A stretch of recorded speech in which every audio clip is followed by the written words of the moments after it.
Okay. And Thank then, you. Go yeah, ahead. and then, sorry, one more question.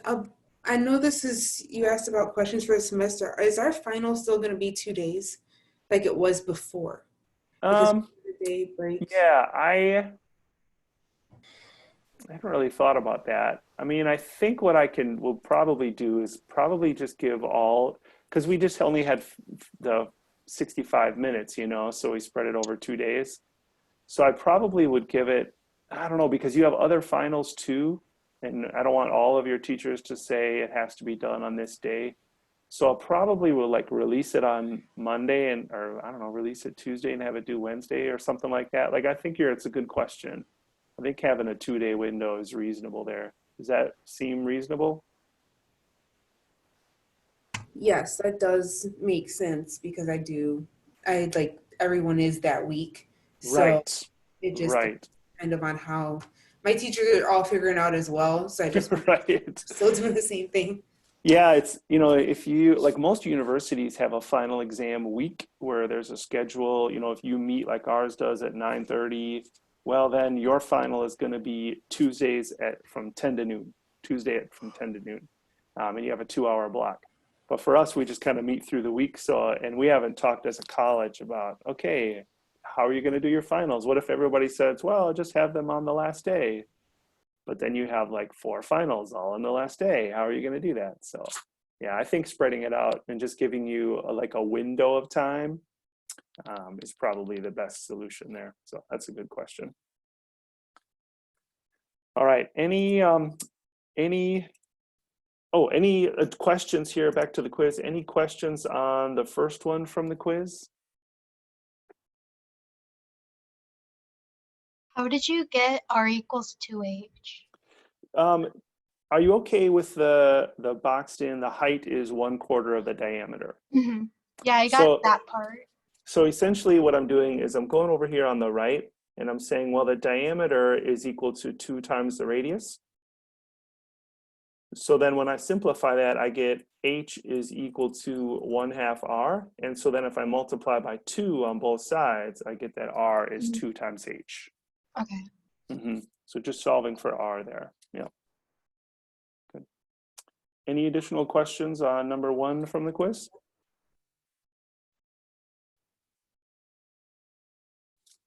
All right. Did you like the feedback that I gave? I was just, and if there's a new feature where I can like write in D2L, were you able to open that okay? Was everybody able to see the comments that I wrote?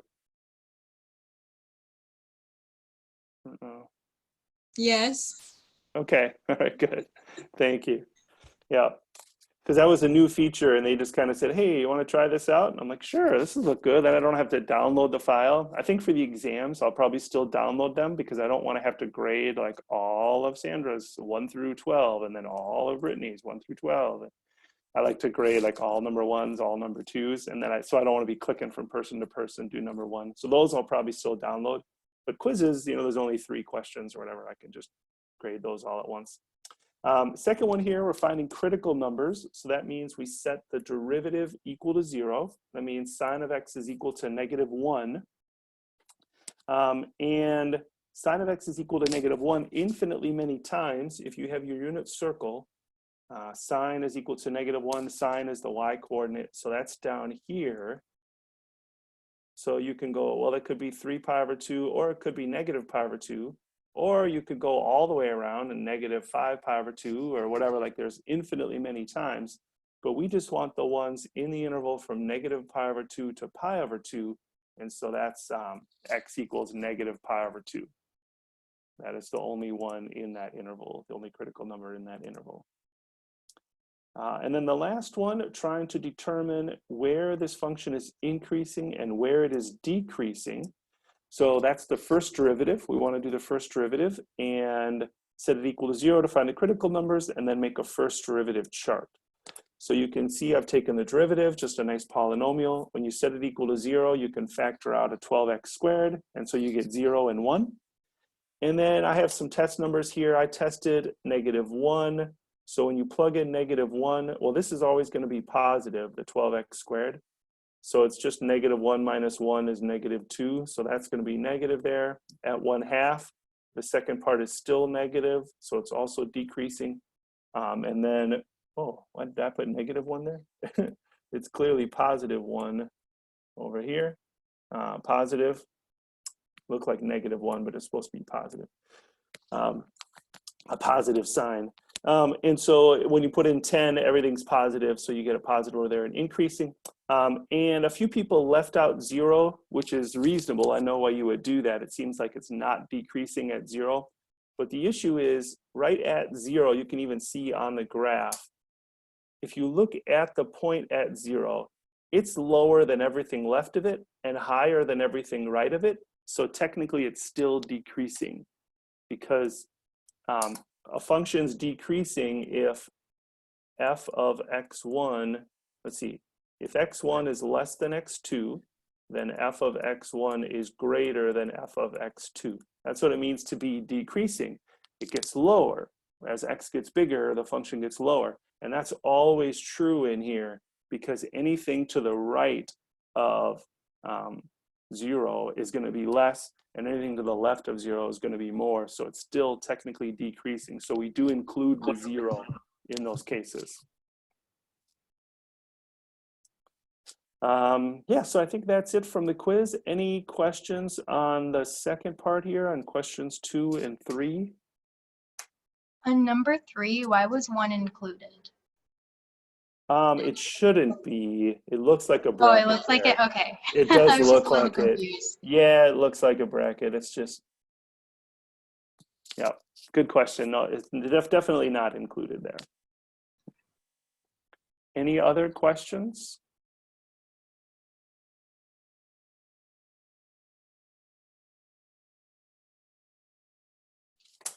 All right, before I forget, I am going to export this as a PDF and post that. So if you have any additional questions, or for those who couldn't be here, let's see here. Where do we want to put this? Oops.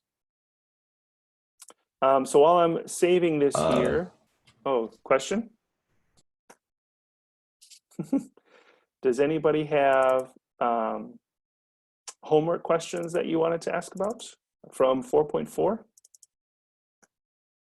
Oh, there. See, I already did save it. That's funny. Okay, I just have to post it. All right. Any questions from the homework? I do have that up here. Did you go over the derivative for 23? Yeah, let's take a look here.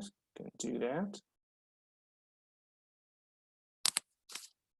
All right. And we're supposed to find critical numbers and then use the first derivative test. Those are the instructions here. Okay, so let's go. All right. So let's take a look at this derivative. We have to, well, I guess we don't have to use the quotient rule.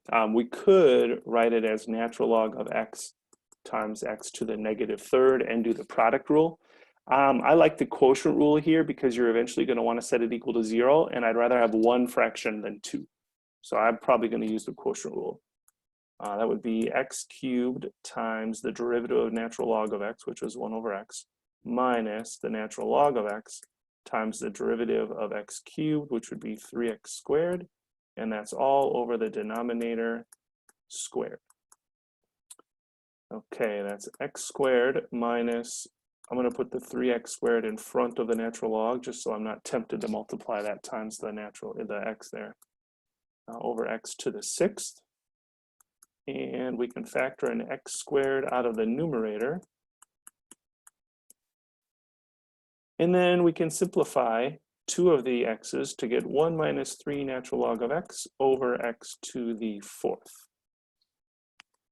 I got the same answer, but when I checked it in Mathway, it had 1 minus natural log x to 3rd power over x. Sure.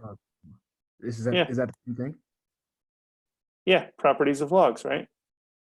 The natural log of x to a power is that power times the natural log of x. So just a different equivalent way to write it. Thank you. Yeah, no problem. All right. Any additional homework questions? Did you go over 29? Yeah, let's take a look here. Directions. Okay, more to the directions this time. I'm going to copy the whole directions here too.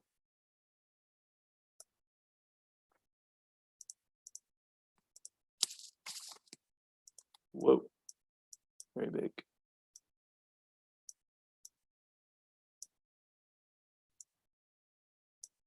So let's talk about a plan, first of all. I think it's really important. It can be kind of overwhelming here. Let's talk about a plan about how to attack this instead of just jumping right in. So first of all, the language is kind of weird here. An object in rectilinear motion moves along a horizontal line with positive direction to the right. What that means with rectilinear motion is you can imagine like a bead on a string, and it's just moving back and forth on the string. That's all that's happening. It's not moving around in space. It's not moving even like on a plane. It's just moving in one dimension backward, back and forth. That's all it's doing. So we have our positive direction to the right. The position s of the object from the origin at time t is given by this function s of t. So this is our position at time t. So like initially, can you tell me where the object is? This would be s equals 0. That's 0. It could go backward. So initially, can you tell where the object is? And this would be to anyone, not just Christopher. Does anyone know where the object starts if s of t represents its position?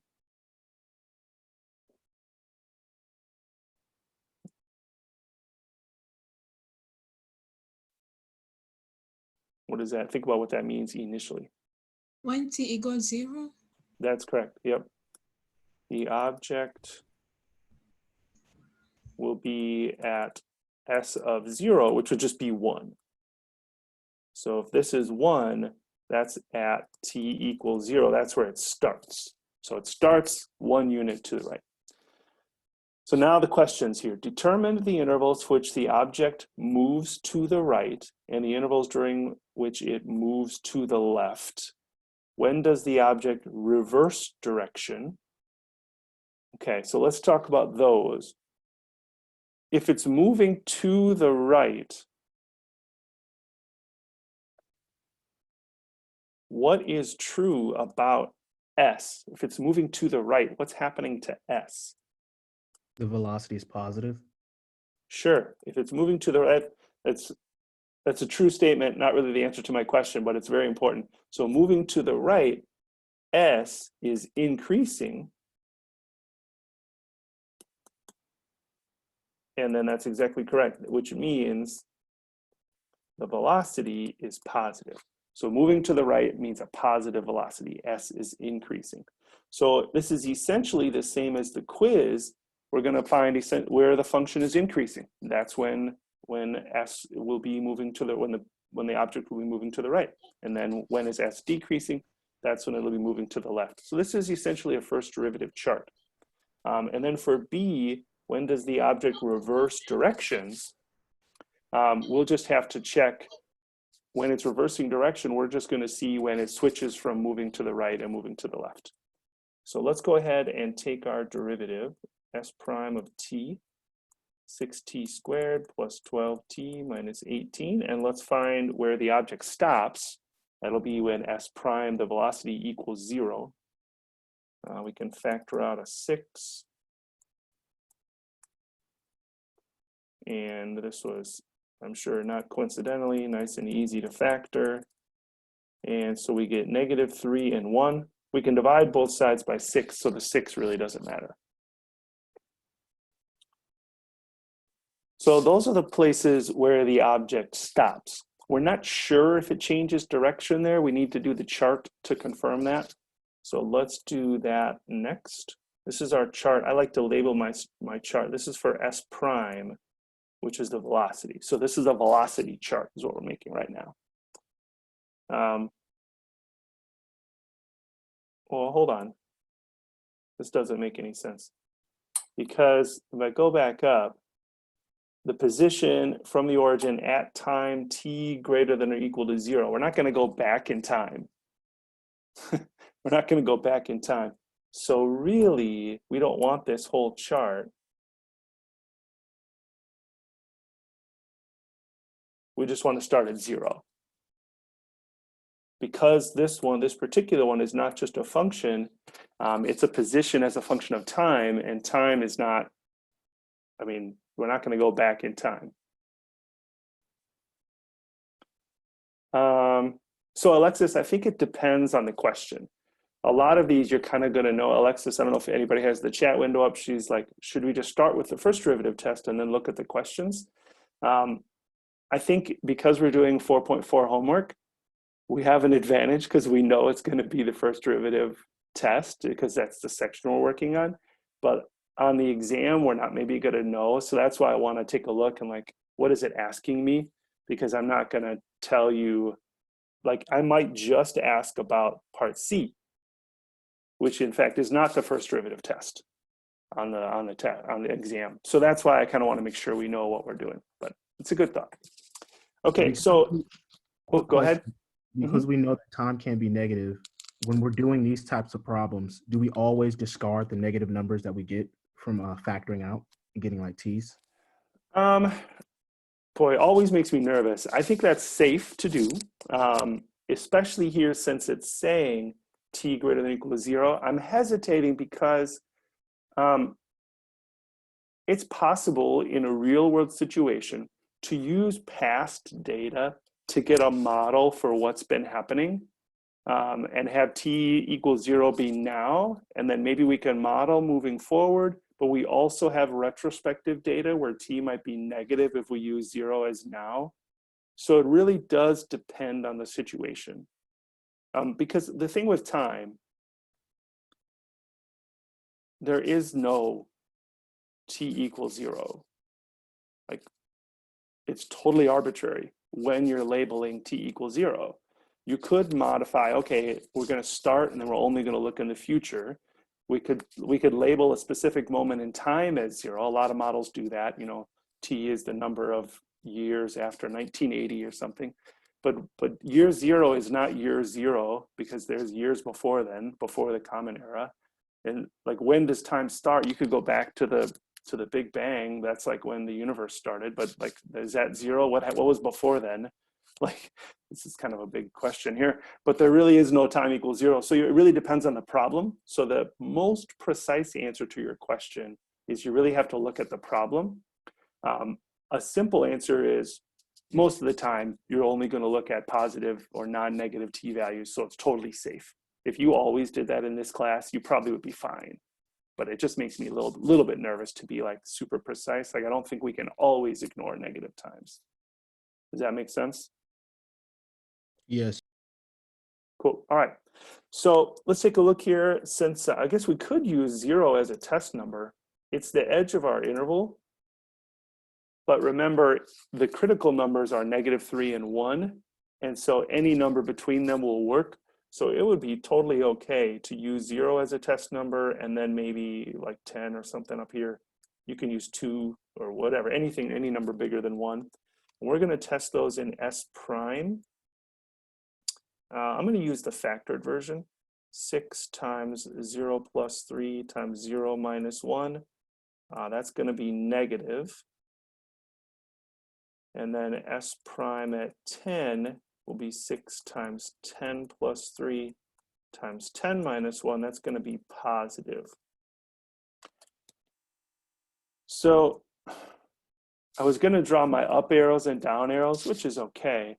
But technically, it's like, since it's just linear motion, it's moving left from 0 to 1, and then it's moving right because it's positive after 1. So it moves left for a little bit, and then it moves right for the rest of the time.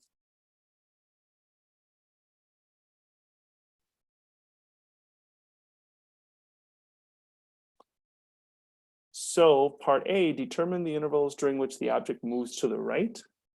So it moves to the right for t greater than 1, or you could say 1 to infinity. And then it moves to the left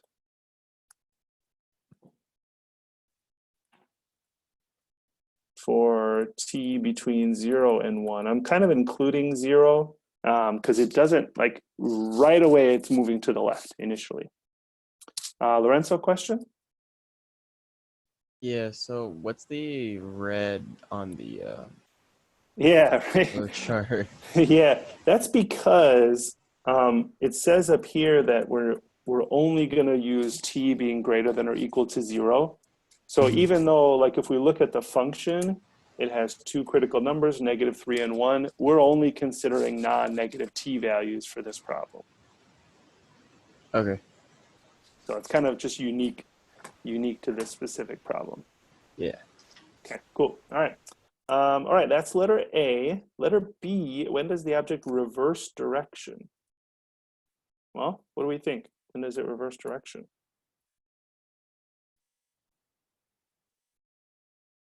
It When turns t from equals positive to 1. negative. Yeah, when it turns from positive to negative, and Alexis, you said at 1, right? Yep, exactly. So it reverses direction at t = 1. At 1 second, or is it seconds? Seconds, yeah. Yep. Okay, now we get to letter C. This is a little different here. This is saying, when is the velocity increasing and when is it decreasing?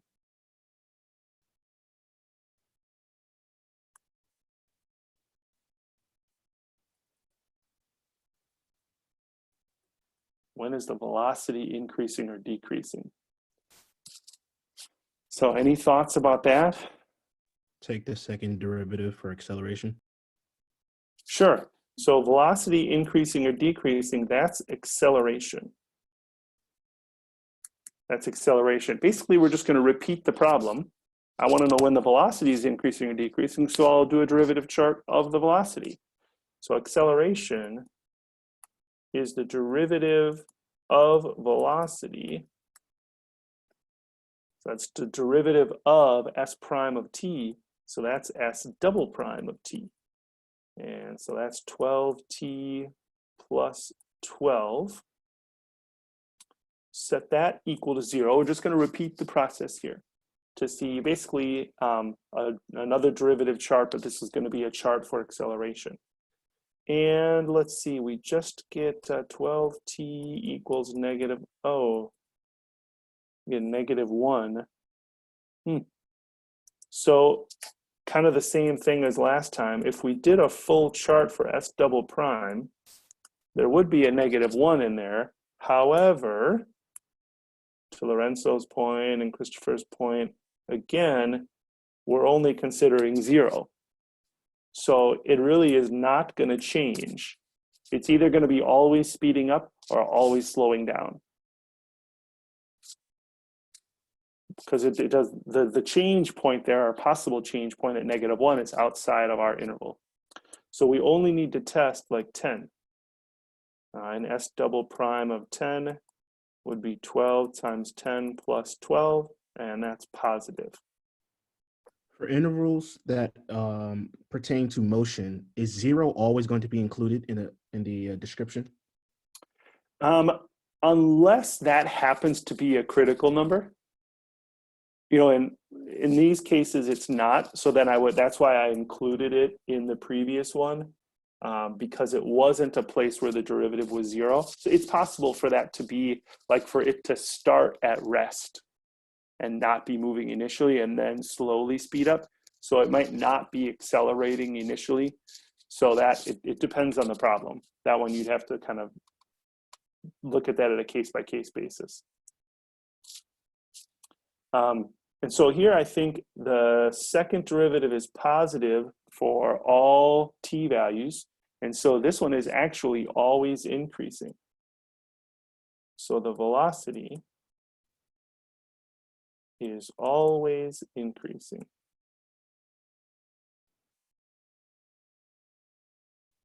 And for our interval, for t greater than or equal to 0.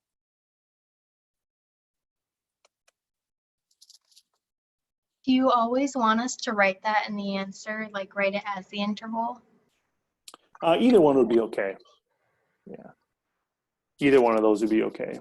Yeah. I mean, I think, does it say determine the intervals? It did in letter A, but then see in C, it says when is the velocity increasing? So, it doesn't say you have to write it as an interval. It just says when is it increasing? And so we said, well, it's always increasing. And so that answers the question. Yeah. And there's two more. This is a long one. Draw a figure to illustrate the motion of the object. Ooh, interesting. Okay. And then draw a figure to illustrate the velocity of the object. Oh. Okay. Draw a figure illustrating the motion of the object. So to me, that's kind of weird because, I mean, we kind of did already. If we do a chart for position, the motion of the object is just along a line. And I'm not sure if that's what they meant, but for me, when I say draw a picture of the motion, well, where did it start? At 1? And t equals 0? And then didn't it move backward first? Didn't it move left? Yeah, it moved left for a little bit. How would I know how far it went? Because it didn't always move left. It stopped and then started moving right. How would I know where it stopped? Went left for 1 second and then turned back around. Right. How would I know where it stopped? The actual value for the position. Would it Look be at the the first negative 3? derivative. I think I heard Lorenzo first and then Alexis. Lorenzo, what were you thinking? Would it be the negative 3? Where? No. The negative 3 is a time value. It's not a position. Yeah. Alexis, what were you going to say? I was saying that we would look back at the first derivative that we did with the little flow chart, so it would like be 0. Not quite. No. So the 0 is actually right here. That's time equals 0. And then when you plug 0 into the function, you get a position of 1. And then we know it moves left. So the question is how far? Haley, you have a thought? Can you plug 1 back into the original equation? Yes. So this is when t is equal to 1, we need to find s of 1. We'll plug 1 into the original equation. Can we do that in our heads? 2 plus 6 is 8, minus 18, negative 10, plus 1 is negative 9. So it moves backward to negative 9. And then, did you have a question, Haley, or did I not lower your hand? Sorry. No, I didn't have a question. I was just raising my hand to answer. I forget. I thought I forgot to click it. Okay. All right. Thank you. And then it moves right after that. So it stops here at negative 9, and then it moves right after that, and then arrow to the right. So I'm not sure if this is what they meant, but to me, that's the motion. Drawing a picture of the motion. It moves left. It starts at 1, moves left for a little bit to negative 9, and then moves to the right. The other thing we could do is we could draw this kind of as a graph. This isn't its motion though. This is why this is a little confusing, but we could draw the graph of s versus t, which is just drawing a graph of the function. It starts at 1. It goes at t equal 1, it goes down to negative 9.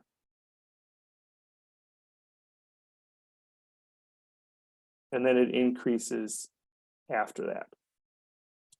And that's just the parabola. But that to me is not, it doesn't really seem like we're not drawing its motion because it doesn't move like this. It moves left and then right. Alexis? Will we have a question like this on the exam where we'll have to draw it? I don't think that's like a useful skill, but I think the other like A, B, and C are really interesting. And then I think letter E is saying draw a figure to illustrate the velocity of the object. And so that one, I think all we would want to do there is just draw the velocity as a function of t. And that's just s prime. And where did our velocity go? It's just a parabola, right? So that one, The velocity at 0 is, let's see, so the velocity at 0 is negative 18.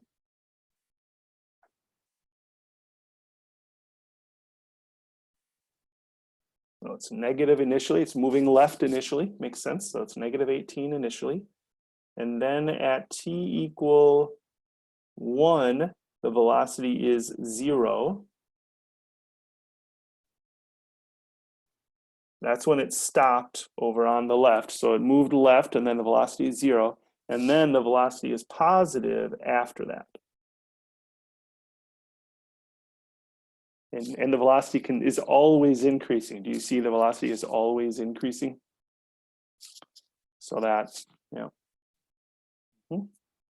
Sometimes it's interesting, like calculus 1 is when you have functions of one variable. So then when you do motion, it's just motion along a line. That's almost harder than when you get to Calc 2 and Calc 3, where you're doing like real motion on a plane, because that's how motion really happens. Maybe it's on a surface or it's in space. It's almost easier to understand then, even though the math gets a little harder. It's a little easier to understand. Here it's weird because we're just talking about motion, you know, along a string or something like that. It's just back and forth in one direction is all it's doing here, in one, just one variable.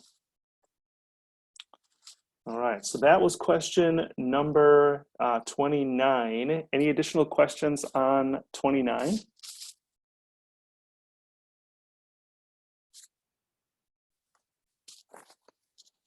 Okay, let's see here. There's a lot of homework questions in this assignment. So any additional ones today? We will, by the way, for those who missed it earlier, I see your questions, Haley. Thank you. For those who missed it earlier, we're going to focus on 4.4 this week. That is our only focus for this week. I will give you some videos to watch for Thursday and moving forward, but we're only going to have quiz on 4.4 of this week. And we're gonna do our first skipping some stuff this week too. So we're gonna skip some stuff after 4.4, some things that are not crucial just because of the semester that we're gonna have to skip. The material that we're skipping, should we learn it on our own to go on to Calculus 2? I would say, so 4.5 is not part of Calc 1, so that one's, everybody skips that. 4.6 is curve sketching, which is not as valuable as this like first derivative, second derivative stuff. So that's one that we're going to choose to skip. And it's not, like, I'm going to post Dr. Scherger's videos for that. And that might be something that you just, maybe you take those notes, but we're not going to have exam questions on it. We're not going to have homework on it. We're not going to have quiz on it. So it's something that you could skip totally and be fine in Calc 2. And so I'm trying to do everything that you need to be successful in Calc 2. So the 4.6, which is basically taking all of this information together and drawing graphs, is really not useful anymore because drawing graphs is not a useful skill because we have technology to do that if we had to. So it's valuable and it kind of ties together good concepts. And if we had time, it would be useful to do. But if we have to cut something, it's okay. And if you skipped it entirely, you'd be okay. You'd be okay in Calc 2. So let's take a look here at 79 and 85. So these are this is basically what 4.6 is altogether, where you're looking at drawing graphs based on information. So what this is this is going to tie together increasing and decreasing and concavity from the second derivative and all of that. And that's what section 4.6 does. And so we're just going to get a little taste in it here in these two questions. Try to trim this down a little bit. It's still really big. That's too small. The task on these is to try to sketch the graph of a continuous function, so no vertical asymptotes, no holes, nothing like that, that meets these conditions. We're going to do 79 and 85. So here's how I do this, is if you're going to try to sketch a graph, you need some points You need to know where it's increasing or decreasing, and then you need kind of the curve of it, which is concavity. I have a question from my son here. Hold on.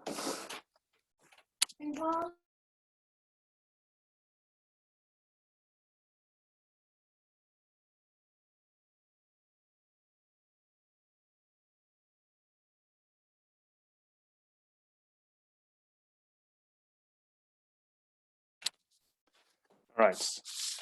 Thank you for being patient. We need some points. We need to know when it's going up or down, and then the concavity is the second derivative. So here's what I like to do is kind of look at the information I'm given. You'll see here I have that f of 0 equals 1. So that means I have the point 0, 1. So wherever my graph looks like, I know it crosses the y-axis at 0, 1.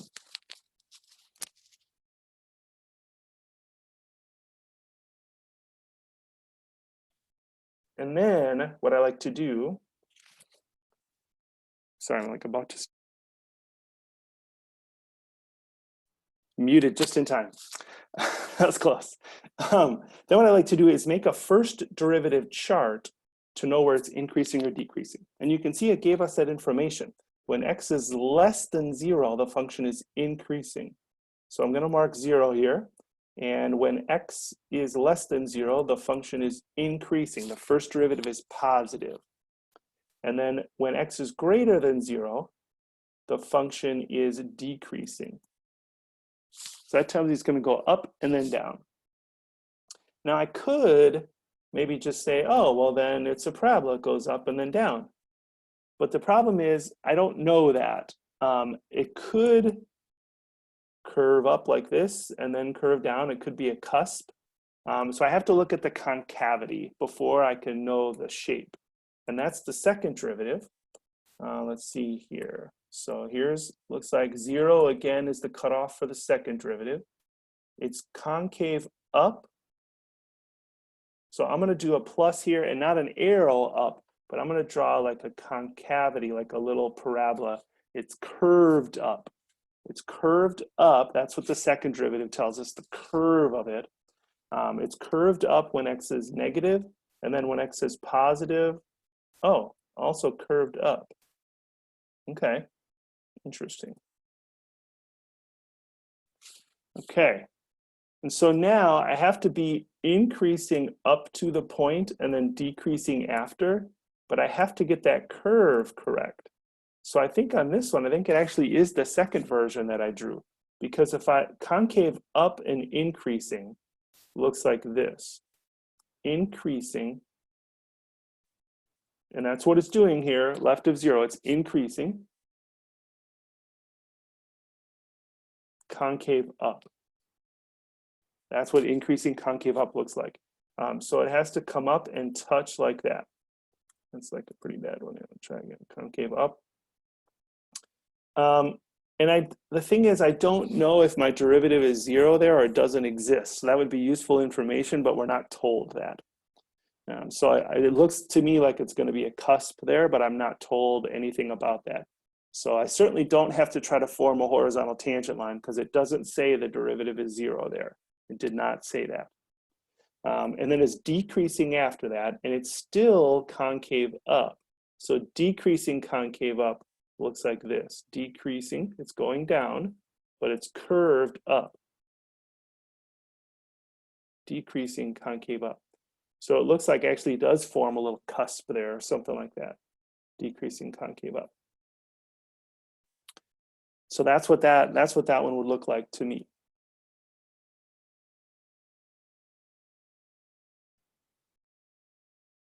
That's 79.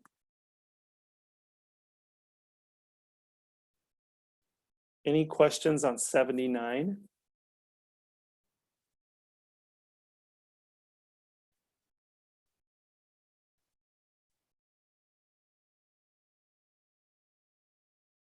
Okay. Oh, go ahead. Go ahead, Lorenzo. Yeah. So how did we get the second part of the concaves? Like, how did we know it was concave up and concave up? Yeah, that was from it. To me, the book that I copied here is kind of hard to read, but it was from this second set of information here in red. And these are second derivatives. There's like 2 apostrophes. They didn't copy very well. Oh yeah.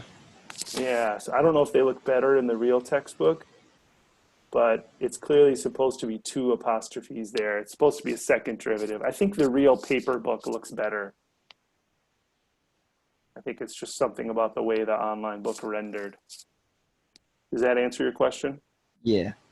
Okay. Yeah. Thank you. You're welcome. You're welcome.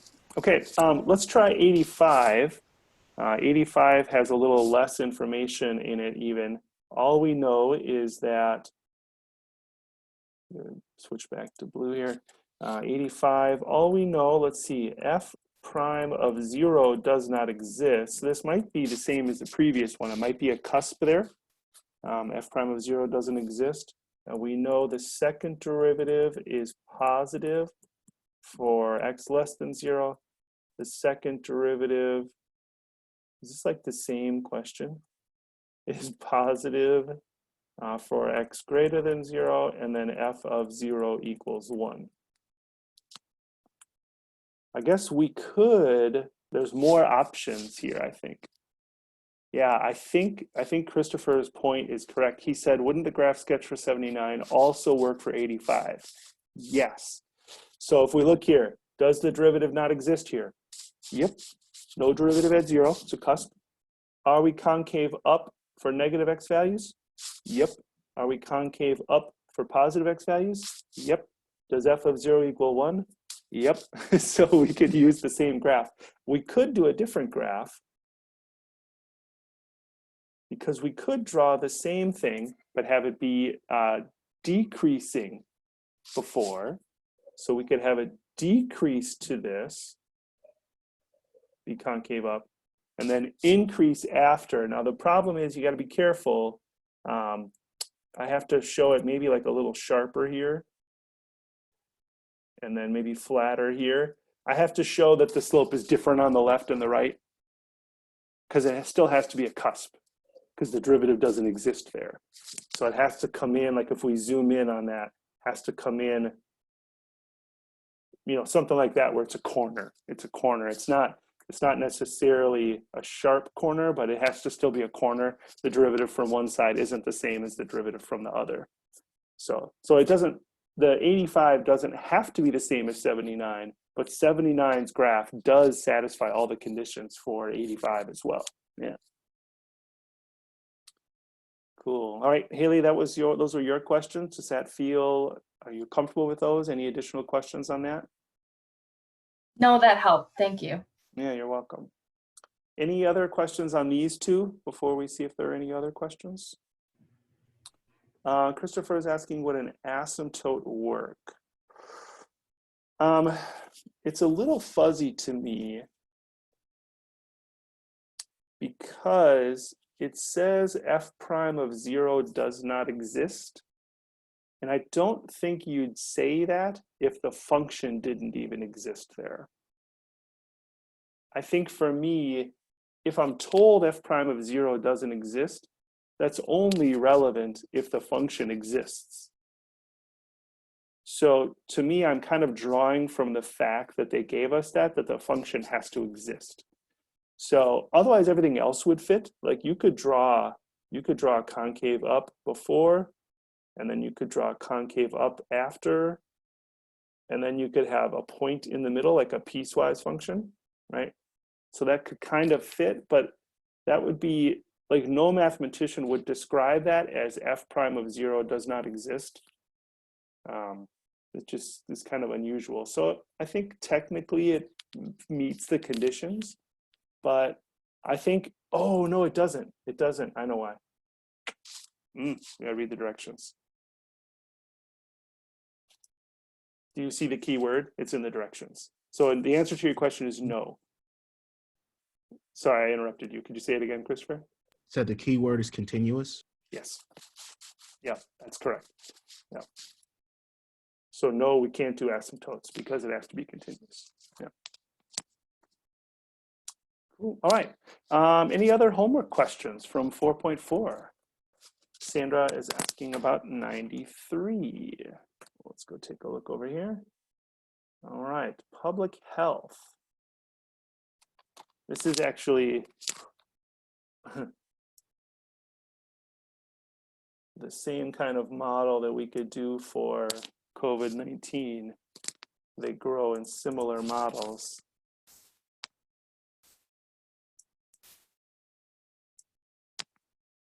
Okay. All right. So find the rate of change of the number of people. Find the rate of change of the number of infected people. So that's going to be, how do you find the rate of change of the number of infected people? It's like our test question, right? What You is take the derivative. exactly right. Rate of change, n is the number of people infected. And so for letter A, that's going to be n prime of t. I think I kind of, since the numerator is constant, I kind of want to just write this. Sorry. I'm getting, oh, I see. There's like a delivery. Like my boys are so distracting this morning. I kind of want to write this as 1 plus 9999 e to the negative t to the negative 1, and then avoid the quotient rule. That's just personal preference there because the numerator is just constant. So, but that's just a choice. If you did the quotient rule, you'd get the same answer, but it would just look different. So if we do this, this would be negative 10,000, 1 plus 9999 e to the negative t. But then I need to do the chain rule.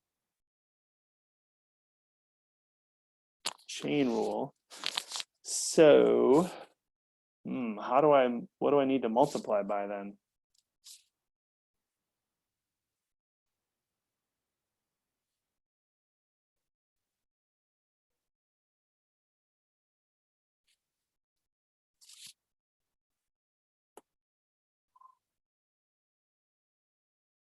So the hint here, the chain rule is, what I really had was 10,000 u to the negative 1. So I did negative 10,000 u, whoops, I have to put negative 2 there, don't I? So negative 10,000 u to the negative 2, but then I have to multiply by the derivative of the inside, 1 plus 9,999 e to the negative t. So what is that derivative?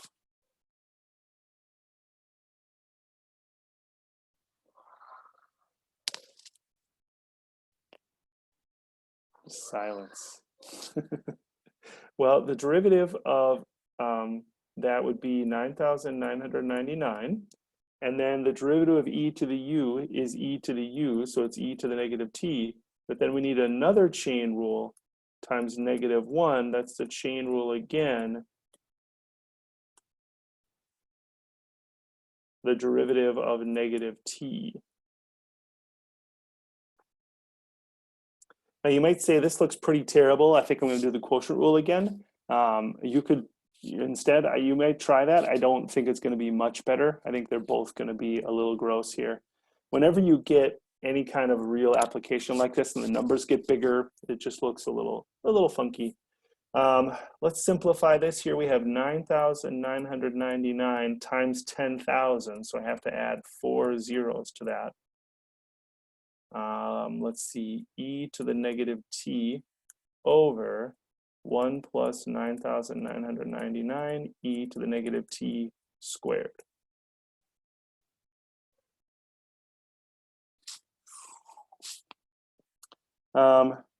We could try to simplify this if you wanted to. Just trying to determine if that's worth it. Because I'm going to have to eventually, when is n prime increasing? When is it decreasing? So I'm going to have to take a derivative again, right? So I'm debating here. I think I might do this.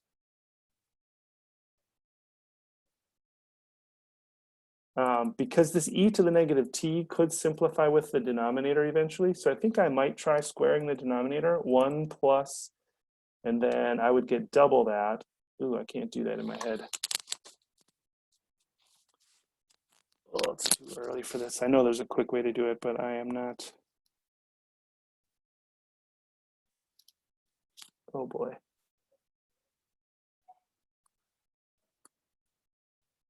Okay, e to the negative t plus, oh no, it's not squared.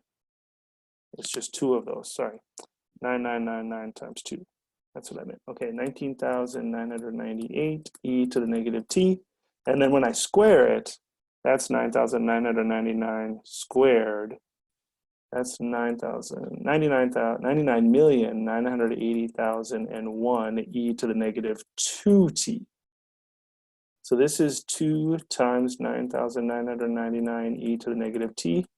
And this last one is 9,999 e to the negative t squared.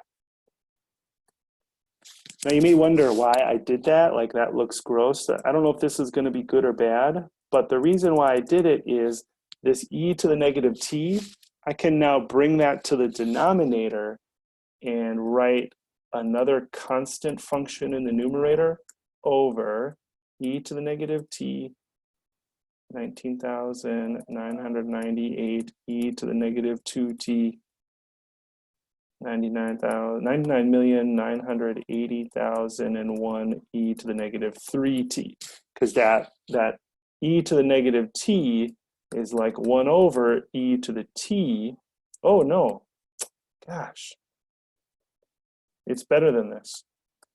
So e to the negative t can be written as 1 over e to the t. And now when I multiply, I get e to the t plus 19,998, because e to the negative t times e to the t is just e to the 0, plus 99,980,001 e to the negative t.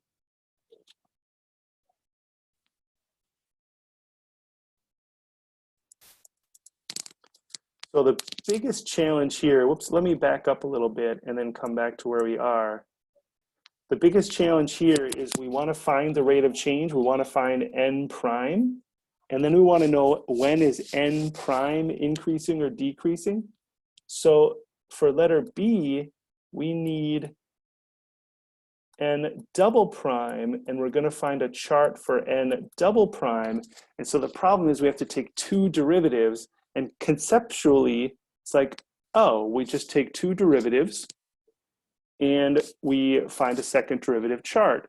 But the derivatives are really nasty for this one, especially because of the constants. The 10,000 and the 9,999 make the derivatives really gross here.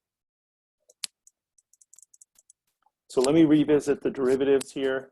So I don't know if this was a good choice. Maybe the quotient rule would have been better, but I rewrote n as 10,000 times the denominator to the negative first. And then the derivative was negative 10,000 times the denominator to the negative second.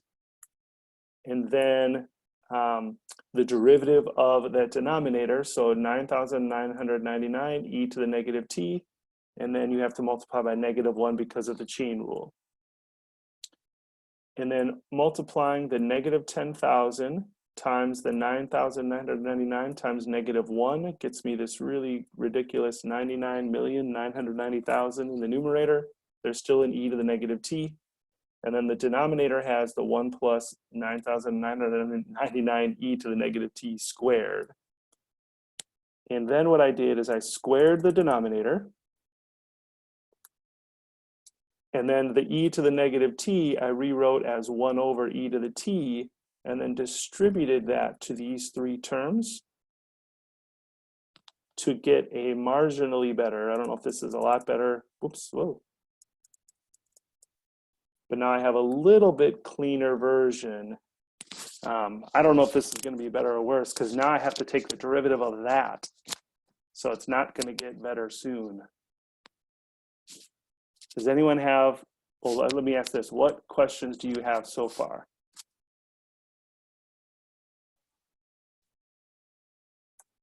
Sandra, are you regretting asking about the question yet? Yes. sorry, but it's too much. It's too much. I wonder if we could make our lives a little simpler by like just substituting constants for those and like just calling them an A and a B. Yeah. You know, I wonder if that might help, because then we don't have to deal with this 99 million and blah, blah, blah, blah, blah. Yeah. It might And be then just better. place it at the end of anything, right? Right. I don't know if that would be better. You know, you're still going to have, then you're going to have multiple constants hanging around. So what I'm hinting at there is you could try n of t and just call this a over 1 plus b e to the negative t. And then just leave the a and b in there and leave everything in terms of a and b. Okay. Are we going to have those kind of exercise with big number? What do you think? No. Right? And, you know, the problem is, I think studying an infectious disease like this, like this kind of model, this, by the way, this is called a logistic growth model, is super interesting and really valuable, because it's actually this, that's how, like, that's what's happening right now. So if we graph this, you'll see what's happening. This is 10,000 over 1 plus 999 e to the negative t. And I need to zoom way out here. Let's make y.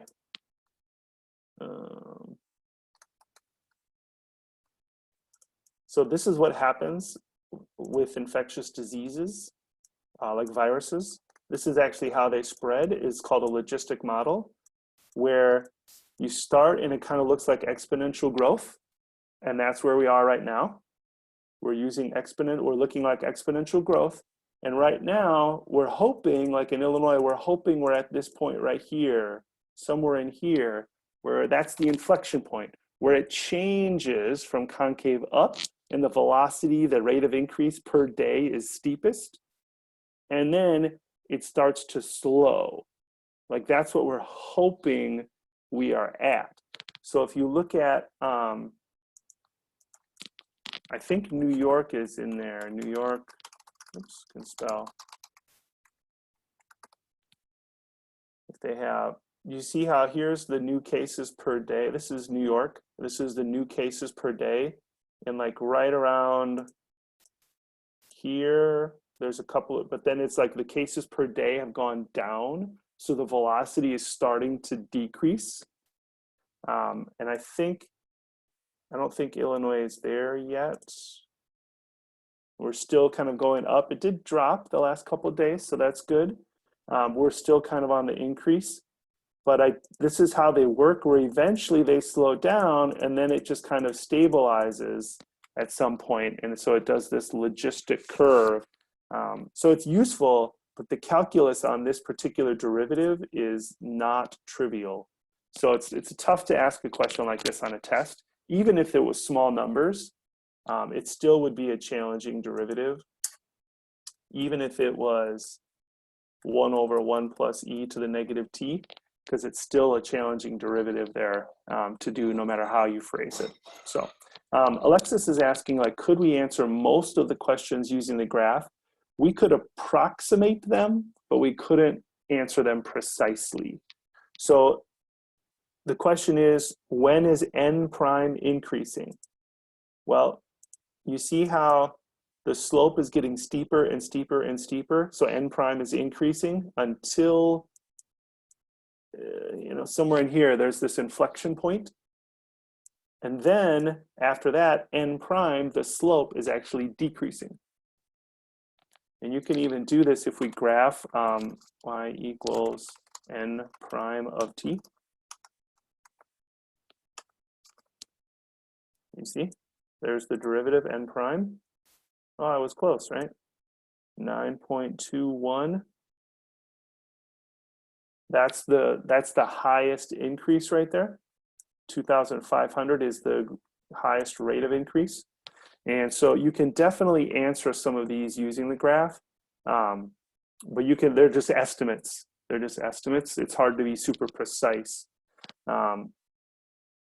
without that. So maybe this kind of question on a test could be cool if I just gave you, or I might, maybe said use a graphing utility and said graph this, tell me where n prime is increasing.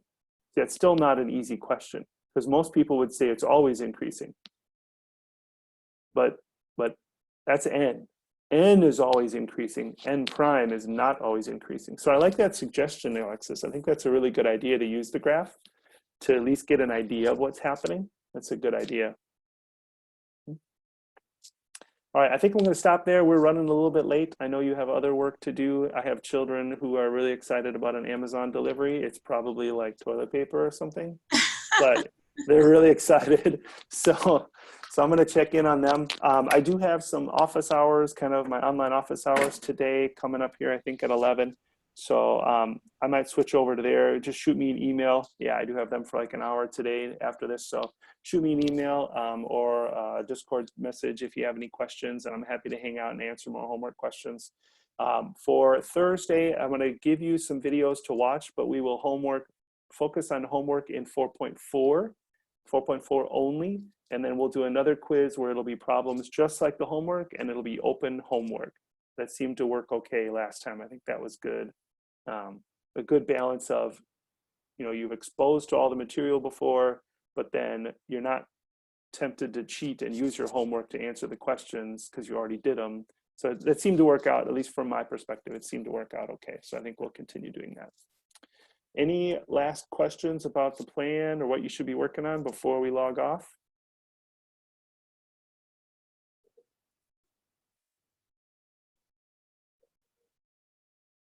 Okay, well, let me know individually if you do have any. Take care, enjoy the rest of your day. It's sunny out, it's chilly, but maybe go outside, get a good walk in, get some sunlight. And I will see you, well, you will see me. I don't see most of you, but we will be here again on Thursday. All right, take care, everybody.